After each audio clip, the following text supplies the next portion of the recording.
Hoje, no programa Diálogo Sem Fronteira, temos a satisfação de receber o professor Jorge Colli, do Departamento de História da Unicamp. Seja bem-vindo, professor. Muito obrigado, Pedro Paulo.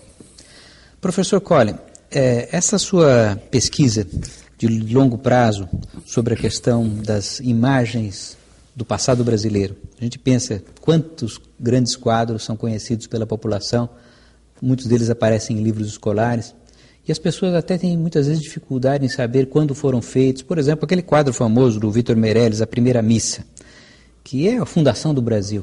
Quer dizer, que imagem ela passa sobre esse tema? Ela reflete o século XIX? O que você poderia nos dizer sobre isso? Eu acho que eu começaria dizendo o seguinte, quer dizer, quando nós vemos um quadro, normalmente nós pensamos que o quadro é feito de telas, tintas e da inspiração do pintor. Mas a verdade não é isso. Existem muitas outras coisas que intervêm na formação do quadro, e essas coisas são determinantes que cabe ao historiador destrinchar. O quadro do Vítor Meirelles, ele aparece no momento em que se forma uma história para o Brasil, se inventa uma história para o Brasil. O Instituto Histórico e Geográfico havia sido fundado há poucas décadas antes do quadro, e é a ideia de fabricar uma história para o Brasil. E você veja, em primeiro lugar, a questão da fundação do Brasil. Todos nós sabemos que a Carta do Caminho, como disseram vários historiadores, é o atestado de batismo da nação brasileira. Nós nos esquecemos com muita frequência que a Carta do Caminho só existe de fato a partir de 1817, quando ela foi publicada. Quer dizer, ela existia nos arquivos, mas um documento que existe nos arquivos e que não é publicado e que não é conhecido, ele não existe culturalmente. Então, é todo um processo de formação, de invenção da história para a jovem nação brasileira, que permite uma relação muito íntima entre os artistas e os historiadores. No caso do Vítor Meirelles, há uma situação complementar, uma situação que dá um impacto enorme para o quadro no Brasil. É que a Escola de Belas Artes, tendo sido fundada nos anos de 1820, se criou um lugar onde se formavam artistas brasileiros. E o Vítor Meirelles recebe uma bolsa para ir primeiro para a Itália e depois para Paris. Em Paris ele pinta a Primeira Missa, não é no Brasil, é em Paris que ele pinta. E esse quadro do Vítor Meirelles é o primeiro a ser exposto nos chamados salões, que eram como as bienais de hoje. A cada 2 anos se organizava uma enorme exposição de pintura, na qual os melhores artistas eram escolhidos para serem expostos nesse lugar, em Paris. E o Vítor Meirelles é aceito. No meio de 3.000 quadros, está lá a Primeira Missa no Brasil. Isso é muito pequeno em relação à cultura internacional, mas é enorme em relação à cultura brasileira, porque eram os primeiros frutos do projeto da fundação da Escola de Belas Artes no Rio de Janeiro. O primeiro fruto da política imperial em produzir artistas. E o Vítor Meirelles faz, inspirado na Carta do Caminha, orientado pelo Araújo Porto Alegre, uma correspondência entre os dois, criando um clima de natureza que envolve os protagonistas da história, fazendo a fusão das duas raças, como se dizia, não é? Os índios e os portugueses. Ele fará a fusão das 3 raças mais tarde, no outro quadro, que é a Batalha de Guararapes. E o que é mais interessante, a cena central, ela é inspirada de um outro artista francês, contemporâneo do Vítor Meirelles, que pintou uma primeira missa na Cabilha, que era, na África do Norte, o momento da colonização francesa da África do Norte, a conquista francesa. Esse pintor, que chamava-se Horace Vernet, acompanhou o exército e pintou lá a sua primeira missa. E essa primeira missa, na Cabilha, que correspondia mais ou menos com a primeira missa em terra de infiéis, como no caso do Vítor Meirelles, serviu de modelo. A obra do Vernet é de 1854, a obra do Meirelles é de 1861, e essa primeira missa do Vernet serviu de modelo para o Vítor Meirelles. Então se trata de um construto, não é? No qual participam várias coisas. Agora, entre as muitas coisas que você mencionou aí, me chamou a atenção o fato de que estamos falando da França. Quer dizer, é um quadro feito na França e dentro de uma concepção de que estamos criando um Estado Nacional na França, estamos criando um Estado Nacional no Brasil. E você menciona aí, inclusive, a cópia, a inspiração de um outro quadro. Mas as situações eram muito diferentes, sociais, políticas. Uma tinha tido uma revolução, aqui era uma monarquia, a igreja estava enfrentando lá os mouros, né, que são seculares, e aqui eram os bárbaros, os índios. Quer dizer, como essa questão da invenção da nacionalidade em dois contextos diferentes? Eu acho que são. Eu posso começar falando da diferença entre os quadros, porque como eu não tenho a imagem do Vernet aqui, ou nós podemos mostrar a imagem do Vernet. Sim, mostraremos. A diferença dos dois é a seguinte: no quadro do Meirelles, a natureza funciona como uma catedral. Não é uma igreja que absorve, que reúne harmoniosamente as duas culturas, as duas raças. No caso do Vernet, embora o núcleo central seja o mesmo, é um quadro extremamente duro, que bloqueia a paisagem no final com uma parede de pedra, e no primeiro plano você tem baionetas, você tem soldados com as baionetas. Então, existe uma diferença fundamental nos dois projetos. Um é um projeto de integração e o outro é um projeto de heroísmo, força e de celebração marcial das armas. Dito isso, eu gostaria de assinalar que a ideia das nações que se forma no século XIX e que faz com que cada uma busque aquilo que se chama uma identidade nacional, portanto que a distingua das outras. Né? Cada nação é diferente da outra porque tem raízes diferentes, tem naturezas diferentes, velha história. Essa ideia das diferenças nacionais é uma ideia internacional, é um princípio internacional, é um princípio projetado num âmbito, não é, algo recorrente, de uma universalização, não é? Nós estamos num mundo capitalista, nós estamos num mundo que é num certo sentido homogêneo, economicamente homogêneo nas suas bases, apesar de terem diferenças locais, e cada um reivindica. Portanto, essa reivindicação nacional, na verdade, é o fruto de um grande projeto internacional. Mas o que me parece também interessante é que, no caso do Brasil, o quadro tem uma importância muito maior do que o quadro do Horace Vernet na França, porque para nós é o primeiro quadro importante da história do século XIX brasileiro, com uma projeção internacional. Mas o que é importante, por isso que eu assinalei todos esses aspectos de relação, é nós pensarmos que se trata de um construto, que a história é uma narração construída, que isso não tem nada a ver com a verdade. Eu gosto muito de uma frase do Gonzaga Duque, que é um crítico de arte do final do século XIX, que diz assim, é uma frase muito boa, que diz assim sobre a primeira missa no Brasil. Ele diz o seguinte: a primeira missa não poderia ser senão o que aí está.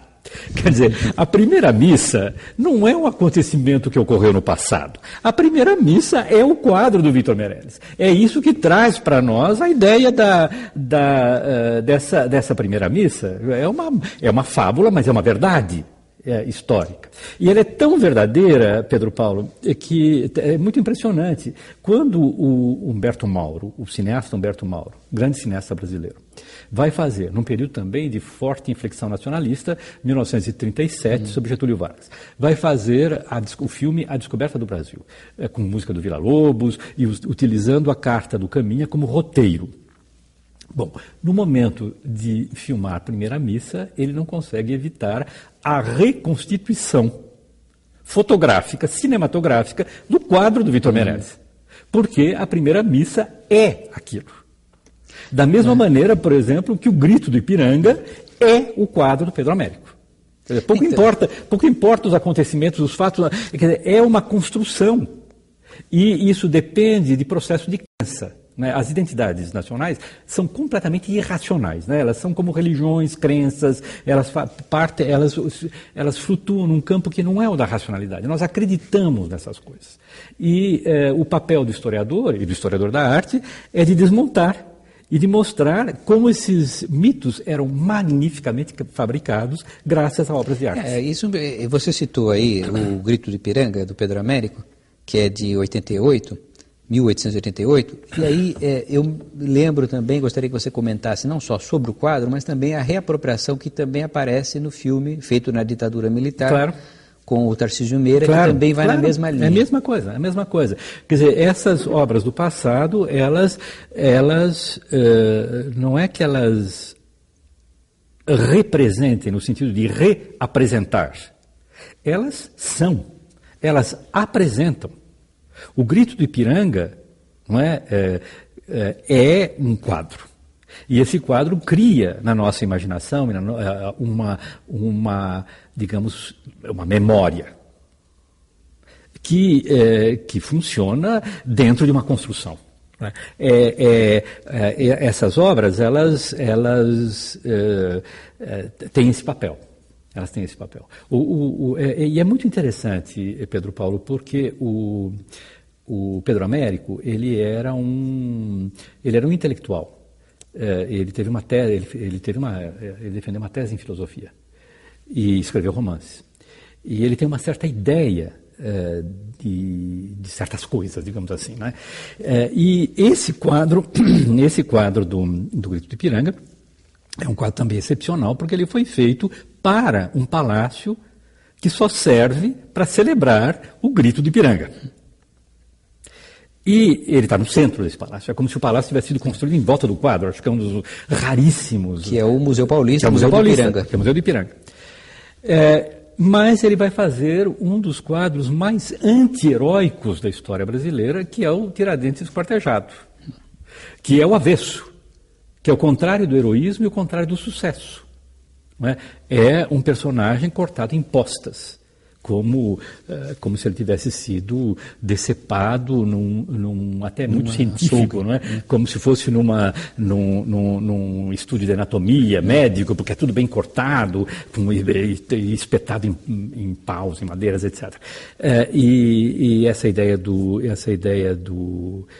martírio, e um martírio muito frio, essa ideia do martírio é uma ideia anti-heróica, não positiva. Então, esses aspectos são muito interessantes na pintura. Você estava falando também do quadro do Benedito Calixto, isso foi antes do programa, na nossa conversa. É o Domingo Jorge Velho, o Domingo Jorge Calixto, que é de 1903. Que é essa ideia da celebração do Bandeirante, mas é preciso lembrar um outro pintor, que é o Bernardelli, que nesse mesmo momento faz o inverso.